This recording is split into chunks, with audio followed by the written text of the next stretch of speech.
മനോഹരം യാഹേ നിന്റെ ആലയം, എന്തൊരാനന്ദം തവ പ്രാകാരങ്ങളിൽ.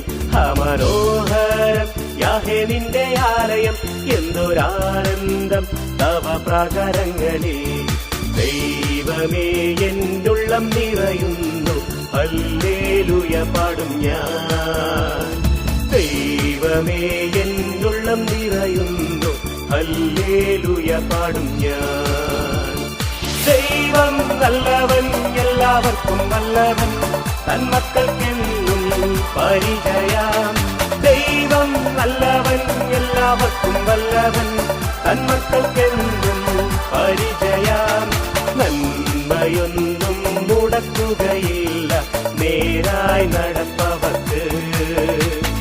നന്മയൊന്നും മുടക്കുകയില്ല നേരായി നടപ്പവർക്ക്. ഇപ്പോൾ നാം ശ്രവിച്ചുകൊണ്ടിരിക്കുന്നത് മോർണിംഗ് വോയിസ് എന്ന ആത്മീയ ശുശ്രൂഷയാണ്. ഇന്ന് ദൈവവചനത്തിൽ നിന്നും കർത്താവിന്റെ ദാസൻ എൻ രഘുസൂററ്റ് ധ്യാനചിന്തകൾ പങ്കുവയ്ക്കുന്നു. മോർണിംഗ് വോയിസിൻ്റെ സ്നേഹമുള്ള സഹോദരി സഹോദരന്മാർക്ക് കർത്താവായ യേശു ക്രിസ്തുവിൻ്റെ നിസ്തുല്യനാമത്തിൽ സ്നേഹവന്ദനങ്ങൾ. രാവിലത്തെ നമ്മുടെ ധ്യാനത്തിനായിട്ട് നമുക്ക് അപ്പോസ്തല പ്രവൃത്തികൾ 9-ാം അധ്യായം അതിൻ്റെ 31-ാമത്തെ വാക്യം വായിക്കാം.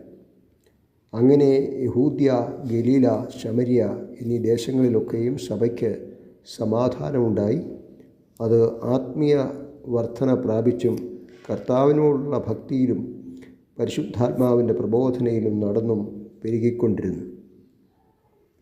ദൈവം ഈ തിരുവചനത്തെ അനുഗ്രഹിക്കട്ടെ. നമ്മുടെ ഹൃദയങ്ങൾക്ക് ആശ്വാസവും പ്രോത്സാഹനവും ആയിത്തീരട്ടെ. ക്രിസ്തീയ സഭയ്ക്ക് ആദിമ നൂറ്റാണ്ടിൽ ഏറ്റവും അധികം ഉപദ്രവം ചെയ്തത് അപ്പോസ്തലനായ പൗലോസ് തൻ്റെ മാനസാന്തരത്തിന് മുമ്പുള്ള ജീവകാലത്തായിരുന്നു എന്നുള്ളതിന് സംശയമില്ല. ശൗല് കോപഭ്രാന്ത് പൂണ്ട് ആദിമ നൂറ്റാണ്ടിലെ ആദിമവിശ്വാസികളെ കർത്താവിനോടുള്ള സ്നേഹത്തിലും ഭക്തിയിലും മുന്നോട്ട് പോയ ദൈവജനത്തെ പീഡിപ്പിച്ചു. സ്ത്രീകളെയും പുരുഷന്മാരെയും വലിച്ചിഴച്ച് എന്ന് നമ്മൾ വായിക്കുന്നു. അപ്പോസ്തല പ്രവൃത്തികൾ 8-ാം അധ്യായത്തിൻ്റെ 1-ാം വാക്യത്തിൽ ഇങ്ങനെയാണ് വായിക്കുന്നത്: അന്ന് യെരൂശലേമിലെ സഭയ്ക്ക് ഒരു വലിയ ഉപദ്രവം നേരിട്ടു. അപ്പോസ്തലന്മാർ ഒഴികെ എല്ലാവരും യഹൂദ്യ, ശമരിയ ദേശങ്ങൾ ചിതറിപ്പോയി. ഭക്തിയുള്ള പുരുഷന്മാർ സ്തഫാനോസിനെ അടക്കം ചെയ്തു. അവനെക്കുറിച്ച് വലിയൊരു വിലാപം കഴിച്ചു. എന്നാൽ ശൗൽ വീടുതോറും ചെന്ന് പുരുഷന്മാരെയും സ്ത്രീകളെയും പിടിച്ചിഴച്ച് തടവിൽ ഏൽപ്പിച്ചുകൊണ്ട് സഭയെ മുടിച്ചുപോയി. പ്രിയമുള്ളവരെ, ദൈവത്തിൻ്റെ സഭയ്ക്ക് ശൗൽ ചെയ്ത അത്രയും പീഡ ഒരു വ്യക്തിയിൽ നിന്ന് ആരെങ്കിലും, ഒരു വ്യക്തിപരമായ ആരെങ്കിലും ചെയ്തോ എന്ന് സംശയിക്കേണ്ടിയിരിക്കുന്നു.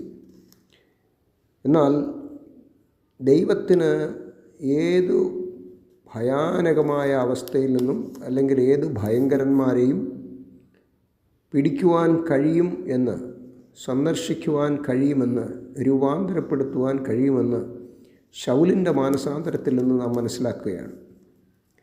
ഇപ്പോൾ ശൗൽ ആയിരിക്കുന്ന അവസ്ഥ 9-ാം അധ്യായത്തിൻ്റെ 25-ാമത്തെ വാക്യം നമുക്ക് വായിക്കുമ്പോൾ മനസ്സിലാക്കുവാനായിട്ട് കഴിയും. അവിടെ ഇങ്ങനെ വായിക്കുന്നു: എന്നാൽ അവൻ്റെ ശിഷ്യന്മാർ രാത്രിയിൽ അവനെ ഒരു കൊട്ടയിലാക്കി മതിൽ വഴിയായി ഇറക്കി വിട്ടു. അത്ഭുതമല്ലേ പ്രിയപ്പെട്ടവരെ?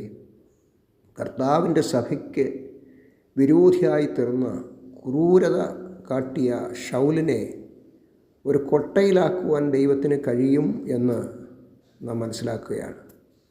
ഇന്നും കർത്താവിൻ്റെ സഭയ്ക്ക് വിരോധമായി നിൽക്കുന്ന ഏത് വ്യക്തിയെയും ദൈവത്തിന് ഈ നിലയിൽ മാനസാന്തരത്തിലേക്ക് കൊണ്ടുവരുവാൻ കഴിയുമെന്നും ദൈവത്തിന് അവനെ ഉപയോഗപാത്രമാക്കി തീർക്കുവാൻ കഴിയുമെന്നും പുലി പോലെ വന്നവനെ ഒരു കൂട്ടിലാക്കുവാൻ, ഒരു കൊട്ടയിലാക്കി മതിൽ വഴിയായി കടത്തിയെന്ന് മാത്രമല്ല, നമ്മൾ അവിടെ വായിക്കുന്നവൻ തർശോഷിലേക്ക് മടങ്ങിപ്പോയി എന്നാണ്.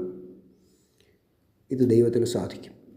അതുകൊണ്ട് ദൈവത്തിൻ്റെ സഭയെ ഉപദ്രവിക്കുന്നവർക്കും വിശ്വാസികളായി ഐക്യം ചെയ്ത് ദൈവസഭയ്ക്ക് വിരോധമായി ചിന്തിക്കുന്നവർക്കും ഇതൊരു ഗുണപാഠമായിരിക്കട്ടെ. എൻ്റെ ധ്യാന വിഷയം അതല്ല. ഇങ്ങനെയുള്ള ഉപദ്രവങ്ങൾ ഒരു സഭയ്ക്ക് നേരിടുമ്പോൾ ആ സഭയിൽ സംഭവിക്കുന്ന ചില കാര്യങ്ങൾ അതാണ് നമുക്കിവിടെ മനസ്സിലാക്കുവാനായിട്ട് കഴിയുന്നത്. 31-ാമത്തെ വാക്യത്തിൽ നമ്മൾ വായിക്കുന്നത് അങ്ങനെ ശമര്യ, യഹൂദ്യ, ഗലീല, ശമര്യ എന്നീ ദേശങ്ങളിലൊക്കെയും സഭയ്ക്ക് സമാധാനമായി. നമ്മൾ നേരത്തെ വായിച്ച വേദഭാഗത്ത് ശൗൽ ഈ സ്ഥലങ്ങളിലൊക്കെയുള്ള വിശ്വാസികൾക്കൊരു ഭയവിഹ്വലത സൃഷ്ടിച്ചു. ആ ശൗലിനെ ദൈവം മാനസാന്തരത്തിലേക്ക് നടത്തിയെന്ന് മാത്രമല്ല, ഇപ്പോൾ ഈ സഭകൾക്കെല്ലാം സമാധാനമായി ശാന്തത വന്നു. ഇന്നും നമ്മുടെ ഭാരതത്തിലും മറ്റനേക രാജ്യങ്ങളിലും സുവിശേഷ വിരോധികൾ മുഖാന്തരം സഭയ്ക്ക് സമാധാനം നഷ്ടപ്പെട്ട് ഞായറാഴ്ച ആരാധനകൾക്കൊക്കെ തടസ്സം സൃഷ്ടിച്ച് വാതിലുകളടച്ച് സഭാഹോളുകളൊക്കെ പൂട്ടി വീടുകളടച്ച് കഴിയുന്ന ഒരു സാഹചര്യമാണ്. ഛത്തീസ്ഗഡ് അങ്ങനെയുള്ള ഇന്ത്യയിലെ പല സ്ഥലങ്ങളിലും ഇത് സംഭവിച്ചുകൊണ്ടിരിക്കുകയാണ്. എന്നാൽ പ്രിയമുള്ളവരെ, ഒരു ദിവസം ഇതിനൊക്കെ ഒരു മാറ്റം വരികയും സമാധാനം കൈവരികയും ചെയ്യും. എന്നാൽ വിശ്വാസികളെ കൂടുതൽ പ്രബോധനത്തിലും ഇപ്പോൾ നമ്മൾ വായിക്കുന്നവർ ആത്മീയ വർധന പ്രാപിച്ചു. ഇത് വിശ്വാസികളെ ആത്മീയ വർധനയിലേക്ക് നടത്തുന്നു. ഈ ശൗലിൻ്റെ ഈ പ്രതികാര നടപടികൾ വിശ്വാസികളെ ആത്മീയ വർധന ഉള്ളവരാക്കി തീർത്തു. മാത്രമല്ല, കർത്താവിനോടുള്ള ഭക്തി അവരുടെ ജീവിതത്തിൽ വർദ്ധിച്ചു. സഭയ്ക്ക് പ്രതികൂലങ്ങൾ സംഭവിക്കുമ്പോൾ വിശ്വാസികളുടെ ജീവിതത്തിൽ സംഭവിക്കുന്നത് ഒന്ന്, അവരാത്മീയന്മാരായി വളരും. രണ്ടാമത്, കർത്താവിനോടുള്ള സ്നേഹവും ഭക്തിയും വർദ്ധിക്കും. അക്കാര്യത്തെക്കുറിച്ച് ധാരാളം പറയുവാനുണ്ട്. പ്രിയമുള്ളവരെ, ദൈവത്തോടുള്ള ഭക്തി, കർത്താവിനോടുള്ള ഭക്തി, കർത്താവിനോടുള്ള സ്നേഹം, അതിന് ഹിന്ദി ഭാഷയിൽ ഭയമെന്നാണ് പറയുന്നത്. ദൈവത്തോടുള്ള ഭയം ഇംഗ്ലീഷിൽ ഫിയർ ഓഫ് ദ ലോർഡ് എന്നാണ് പറയുന്നത്. ദൈവത്തോടുള്ളതായിരിക്കുന്ന ബഹുമാന പുരസ്കരണത്തിലുള്ളതായിരിക്കുന്ന ആ ഭയം നമ്മിൽ ഉത്പാദിതമാകും. ഒരു സഭയിൽ കർത്താവിനോടുള്ള ഭക്തി വർദ്ധിക്കുമ്പോഴാണ് അടുത്ത വാക്യത്തിൽ നാം വായിക്കുന്നത് പരിശുദ്ധാത്മാവിൻ്റെ പ്രബോധനയിൽ നടക്കുന്നത്. കർത്താവിനോടുള്ള ഭക്തിയും പരിശുദ്ധാത്മാവിൻ്റെ ശബ്ദം കേൾക്കുവാനുള്ള കഴിവും ഒരു സഭയ്ക്ക് പ്രാപിക്കുവാൻ കഴിഞ്ഞെങ്കിൽ അത് ദൈവഹിതപ്രകാരം വർദ്ധിച്ചു വരുന്ന, പെരുകി വരുന്ന ഒരു സഭയുടെ ലക്ഷണമാണ്. ഒരു സഭയുടെ യഥാർത്ഥ ലക്ഷണം ദൈവഭക്തിയും പരിശുദ്ധാത്മാവിൻ്റെ ശബ്ദം കേൾക്കുവാനുള്ള കഴിവാണ്. ഇതേക്കുറിച്ച് ദൈവം അനുവദിച്ചാൽ വീണ്ടും നമുക്ക് ചിന്തിക്കാം. ദൈവം ഈ വചനങ്ങളാൽ ഇന്ന് രാവിലെ നമ്മെ ഓരോരുത്തരെയും അനുഗ്രഹിക്കട്ടെ.